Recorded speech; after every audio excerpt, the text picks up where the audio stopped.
हाँ हाँ, प्रिय विद्यार्थियों, आज हम हमारे विषय भूगोल के लेसन नंबर 2 विश्व की प्रमुख जनजातियाँ, इनका विस्तृत अध्ययन करेंगे।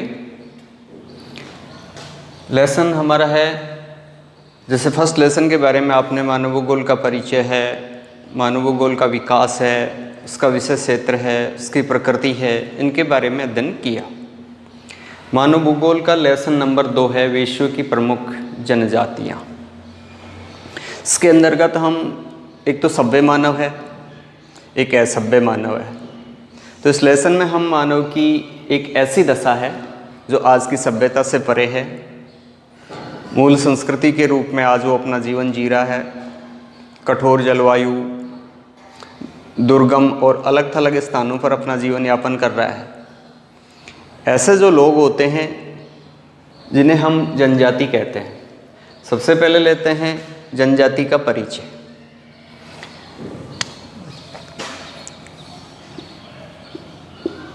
वह समाज जो आज की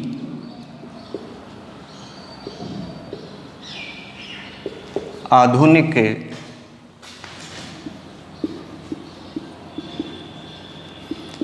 संस्कृति से दूर जीवन यापन कर रहा है। यानी जनजाति हम उस मानव समाज को कहते हैं जो आज की आधुनिक संस्कृति से दूर जीवन यापन कर रहा होता है, जिसकी अपने एक पर्टिकुलर रीति रिवाज, परंपराएं, मान्यताएं, संस्कृति, जीवन यापन का ढंग, वो आज के आधुनिक मानव और आधुनिक संस्कृति से बिल्कुल अलग थलग है। इस प्रकार की जीवन शैली जीने वाली जो मानव समाज है उसको हम जनजाति कहते हैं। इसके बाद में जो आज विश्व की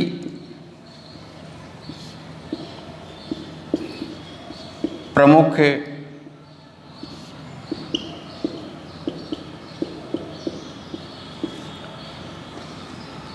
जनजातियां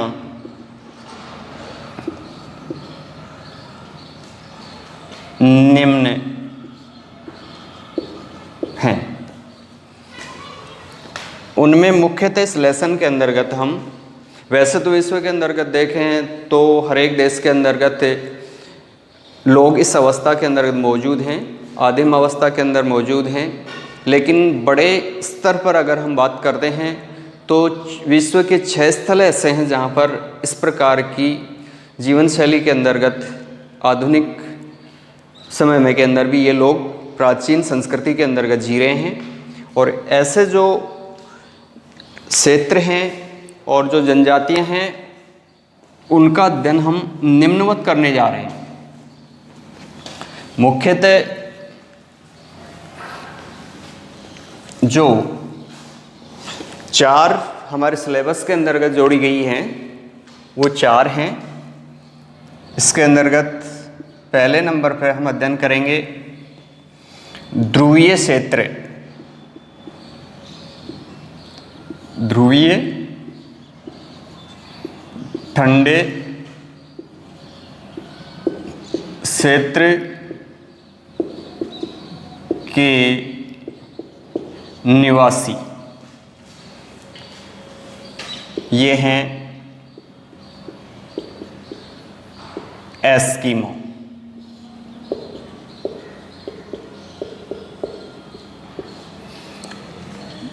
पहली जनजाति जो आज हम अध्ययन करने जा रहे हैं वो ध्रुवीय ठंडे क्षेत्र के निवासी के रूप में जाने जाते हैं, जिन्हें एस्किमो जनजाति कहते हैं। दूसरी विषुवत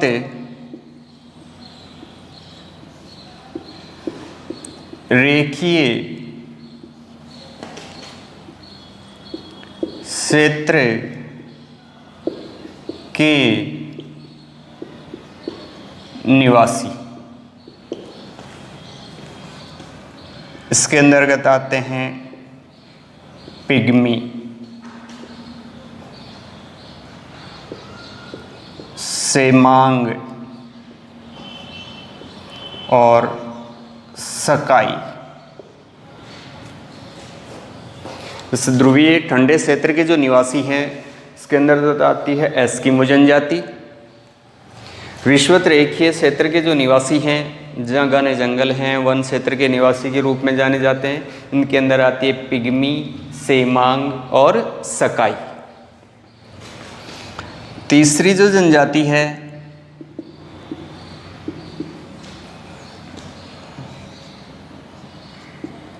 उष्ण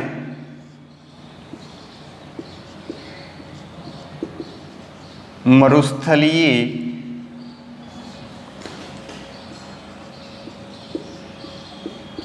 क्षेत्र के निवासी।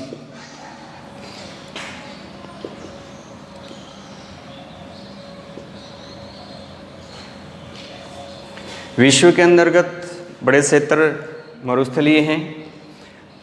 मरुस्थल ठंडे और उष्ण दोनों प्रकार के होते हैं। तो यहाँ पर उष्ण मरुस्थलीय क्षेत्र के निवासी के रूप में जिसका आज हम अध्ययन करेंगे वो जनजाति है बुशमैन।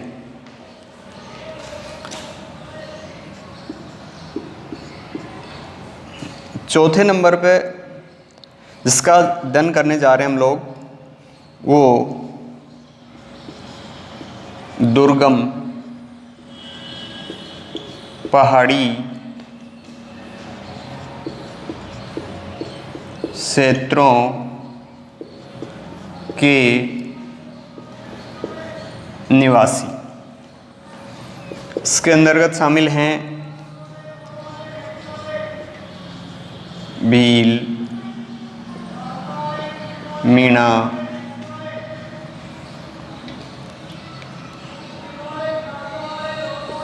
संथाल,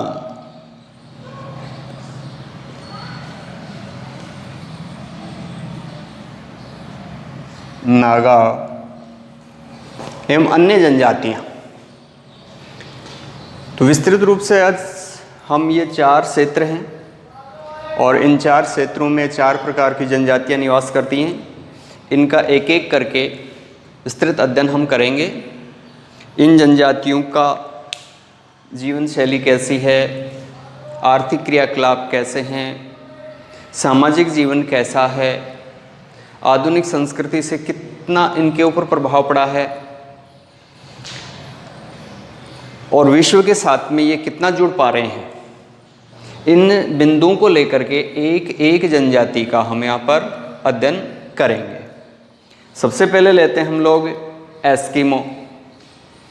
ठंडे क्षेत्र के निवासी के रूप में जो जाने गए हैं उनमें से पहले नंबर पर लेते हैं ध्रुवीय क्षेत्र के निवासी एस्किमो जनजाति के बारे में। सबसे पहले मैं इन तीनों को रब करके और एक एक करके हम इनका विस्तृत अध्ययन करेंगे। प्यारे बच्चों, जिस तरीके से हमारा जो जीवन है,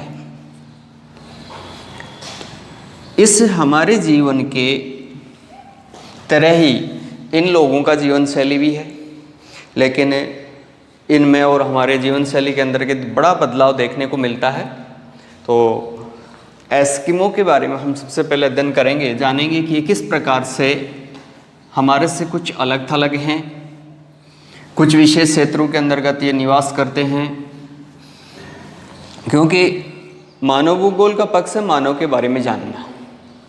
तो पहले नंबर पर विश्व की जो जनजातियां हैं उसके अंतर्गत हम अध्ययन करेंगे एस्किमो।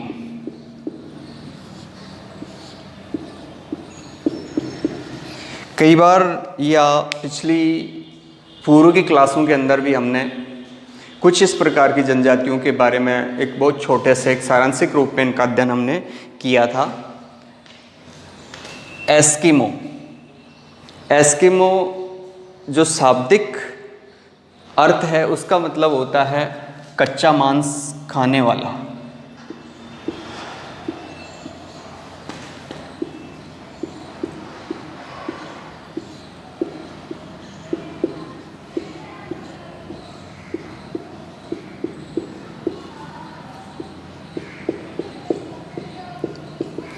एस्किमो जो शब्द है इसका अर्थ होता है कच्चा मांस खाने वाले लोग, कि ऐसे लोग जो हमारी तरह पका करके भोजन नहीं खाते, जिस प्रकार से प्रकृति से उनको जो जैसा भी भोजन प्राप्त होता है उस भोजन को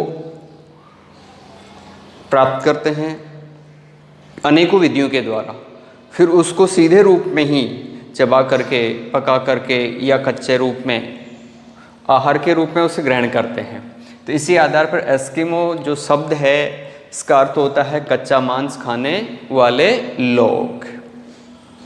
एस्किमो जो है उसका जो निवास क्षेत्र है,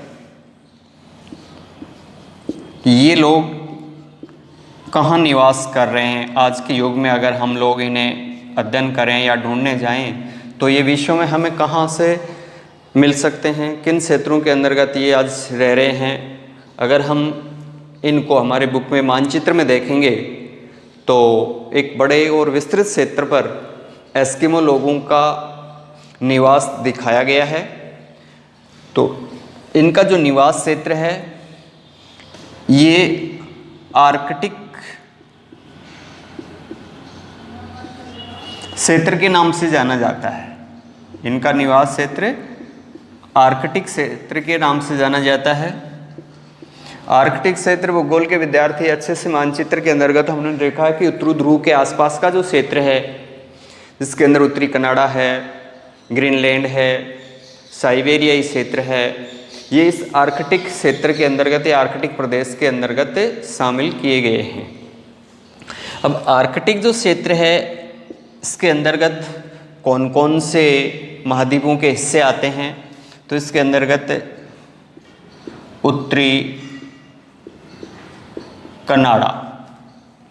कनाडा का ये उत्तरी हिस्सा है। इसके बाद में आता है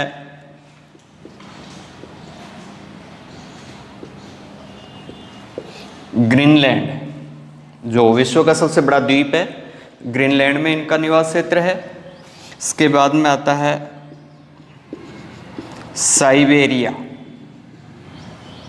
साइबेरिया का उत्तरी भाग है, से लेकर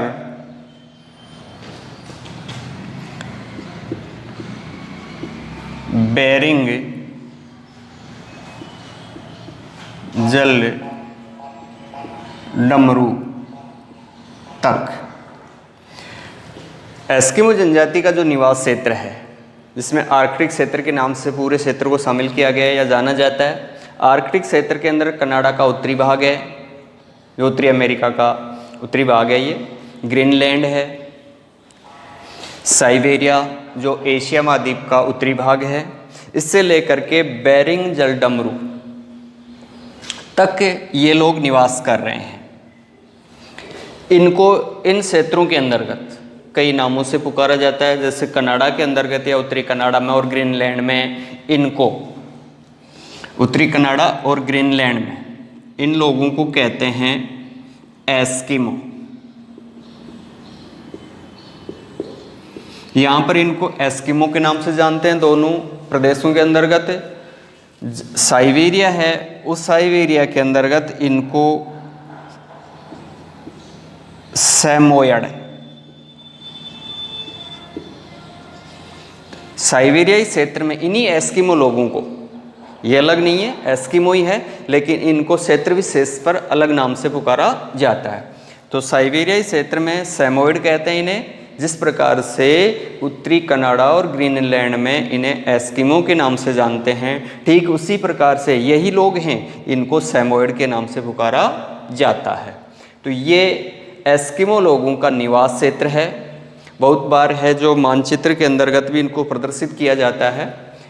तो विश्व के मानचित्र में हम इनको अंकित करेंगे। कनाडा का उत्तरी भाग है, ग्रीनलैंड है, साइबेरिया, और यहाँ से साइबेरिया से हम आगे बढ़ते हैं तो रूस का जो अंतिम छोर है, जिसके आगे बेरिंग जलडमरू मध्य है, जो एशिया और उत्तरी अमेरिका के बीच का हिस्सा आता है, यहाँ तक इन लोगों का निवास क्षेत्र है। निवास क्षेत्र के बाद में इन लोगों का शारीरिक संरचना या ढांचा किस प्रकार का है, ये दिखने में या किस प्रकार के हमें दिखाई देते हैं। तो दूसरा बिंदु हम निवास क्षेत्र के बाद में इनका लेते हैं, इनकी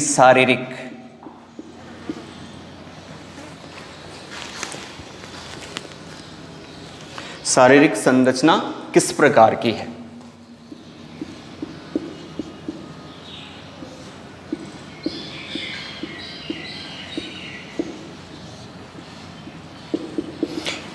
कि इनका जो शरीर है क्या लगभग हमारे जैसा दिखता है या हमारे से कुछ इनमें अलग भिन्नताएं हैं।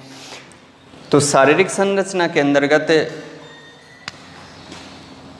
क्योंकि ये लोग हैं जो जिस प्रजाति से बिलोंग करते हैं, जिस प्रजाति से संबंध है इनका, वो है मंगोलाइड।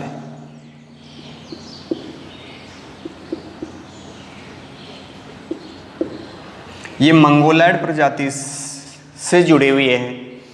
जब मानव की उत्पत्ति हुई थी, आगे हम जब विश्व की प्रजातियों का अध्ययन करेंगे, 6 प्रकार की प्रजातियां जो भारत के अंदर भी निवास कर रही हैं, इन्हीं का पूरा विश्व के लोग इन्हीं से उत्पन्न हुए हैं।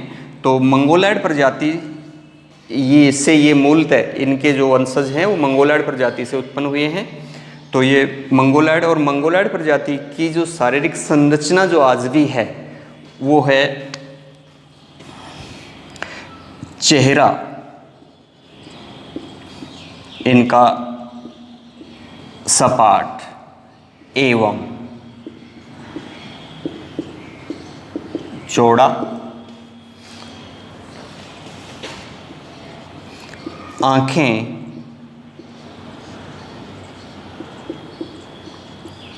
छोटी, भारी जबड़ा,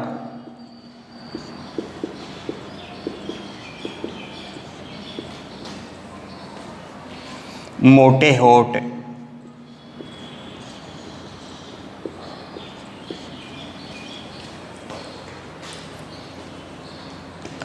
कि चेहरा सपाट एवं चौड़ा होता है, आंखें छोटी होती हैं, भारी जबड़ा होता है, मोटे होठ, दांत सफेद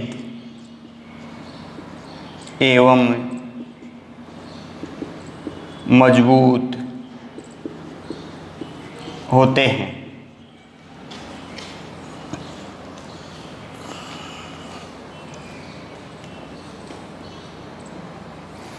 क्योंकि कच्चा मांस खाते हैं ये, इस वजह से इनके जो दांत होते हैं वो सफ़ेद होते हैं, मजबूत होते हैं। साथ में ही इनके जो बाल होते हैं,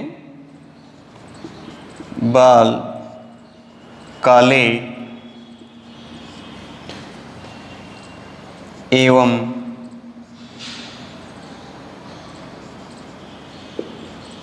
घुंघराले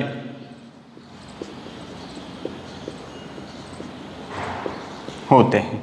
तो ये एस्किमो जो है वो निम्न प्रकार की शारीरिक विशेषताएं ये रखते हैं, इसलिए इनको इसके आधार पर पहचाना जा सकता है कि शारीरिक संरचना के अंदर का चेहरा सपाट होता है, चौड़ा होता है, आंखें छोटी होती हैं, जबड़ा भारी होता है, होठ मोटे एवं लटके हुए होते हैं, दांत सफ़ेद और मजबूत होते हैं, बाल काले एवं घुंघराले होते हैं, और इनका जो रंग होता है, चमड़ी का जो रंग होता है वो पीलापन लिए हुए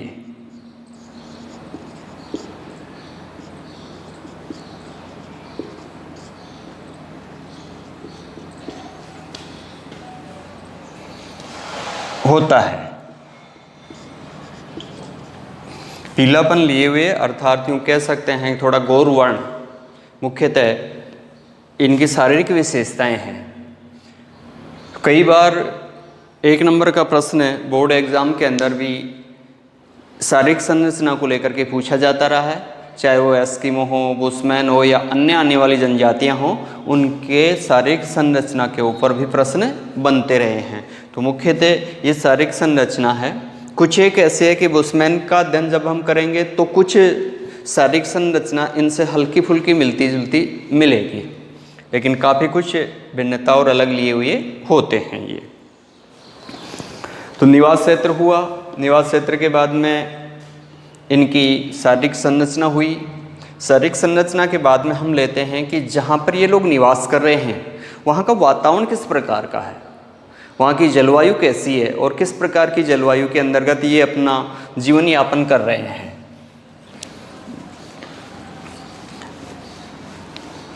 अगला बिंदु हमारा इनमें लेते हैं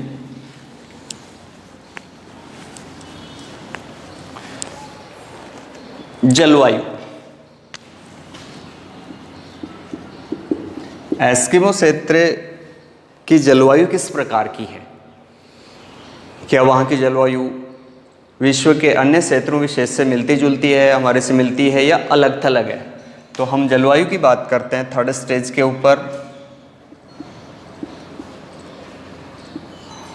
जैसा कि आपने निवास क्षेत्र में देखा कि ये ठंडे क्षेत्र के निवासी हैं, ध्रुवीय क्षेत्र के निवासी हैं, तो जाहिर सी बात है कि इस क्षेत्र की जो जलवायु है वो काफ़ी कठोर होगी। बर्फीले क्षेत्र हैं, टेम्परेचर यहाँ का है जो साल भर 0 डिग्री सेल्सियस से नीचे बना रहता है। तो जलवायु के अंतर्गत जिसको कहते हैं घोर ठंड, अर्थात अत्यधिक ठंड पड़ती है इस क्षेत्र के अंतर्गत। बर्फीली आंधियाँ,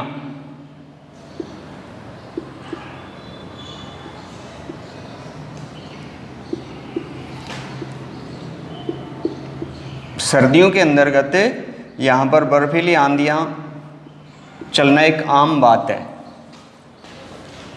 तापमान 0 डिग्री सेल्सियस वार्षिक। पूरे साल भर है जो कोई महीना ऐसा नहीं आता है जिसके अंतर्गत कभी 0 डिग्री सेल्सियस से ऊपर टेम्परेचर होता हो, यानी कि पूरे साल भर अत्यधिक ठंड पड़ती है। ग्रीष्म ऋतु बहुत ही छोटी आती है, जिसमें भी कि यूँ कह सकते हैं कि 0 डिग्री से या प्लस में टेम्परेचर कभी आता नहीं है। ग्रीष्म ऋतु बहुत छोटी होती है।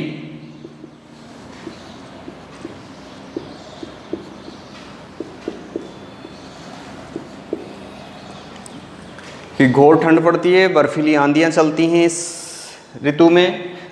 तापमान 0 डिग्री सेल्सियस पूरे साल भर रहता है। ग्रीष्म ऋतु इतनी हल्की और छोटी आती है कि जब टेम्परेचर अन्य महीनों की बजाय थोड़ा सा ऊपर हो पाता है।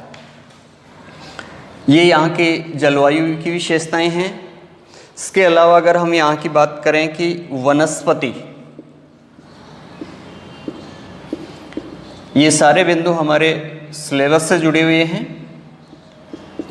वनस्पति की एस्किमो क्षेत्र जो है वहाँ की वनस्पति किस प्रकार की है, तो वनस्पति के रूप में अगर हम बात करते हैं तो हमारी तरह यहाँ जो बड़े पेड़ पौधे नज़र आ रहे हैं वो इस प्रकार के पेड़ पौधे इस क्षेत्र विशेष में होते नहीं हैं, क्योंकि बर्फीला क्षेत्र होता है उसके अंतर्गत बहुत ही छोटी छोटी कुछ घासें उगती हैं जो एक ऋतु विशेष में उग पाती हैं। वो भी ऐसा नहीं कि पूरे साल भर वहाँ पर वनस्पति छाई हुई रहती हो, क्योंकि पूरी साल भर है जो बर्फ़ का एक आवरण जमा हुआ रहता है क्षेत्र विशेष में।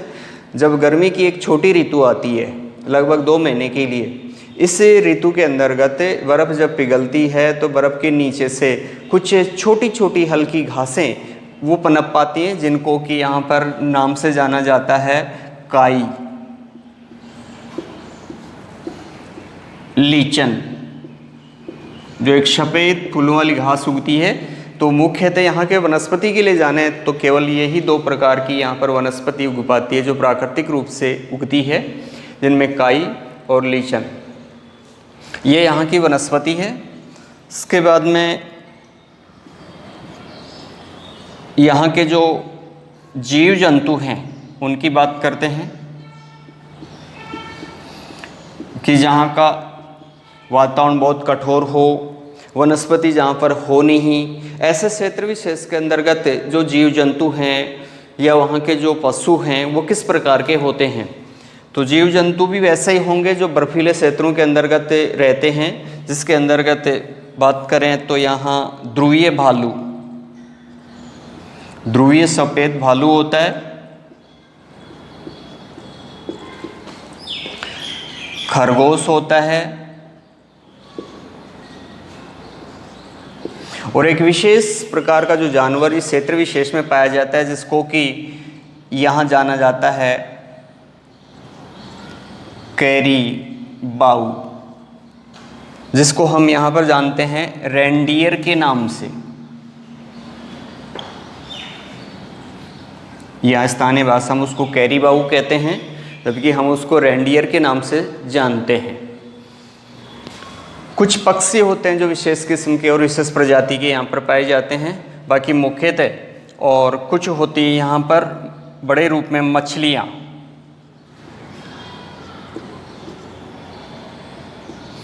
मछलियाँ बहुत ज़्यादा होती हैं, जो एस्किमो लोगों के जीवन के ऊपर मछलियों का बड़ा ही उपयोग भी है, योगदान भी है। तो जीव जंतुओं के रूप में यहाँ पर ध्रुवीय भालू है, खरगोश है, कैरीबाऊ जिसको कि रेंडियर कहते हैं, और मछलियों की प्रजाति अनेकों अनेक होती हैं यहाँ पर। तो ये मुख्यतः यहाँ जलवायु, यहाँ की वनस्पति और जीव जंतु से जुड़े हुए बिंदु थे। इसके अलावा ठीक है, इससे आगे देखेंगे नेक्स्ट में अपने पीरियड से संबंधित जितना मैटर है इसको आप लोग अच्छे से देखेंगे, याद करेंगे और नेक्स्ट पीरियड के अंतर्गत इससे आगे लेते हैं। ओके।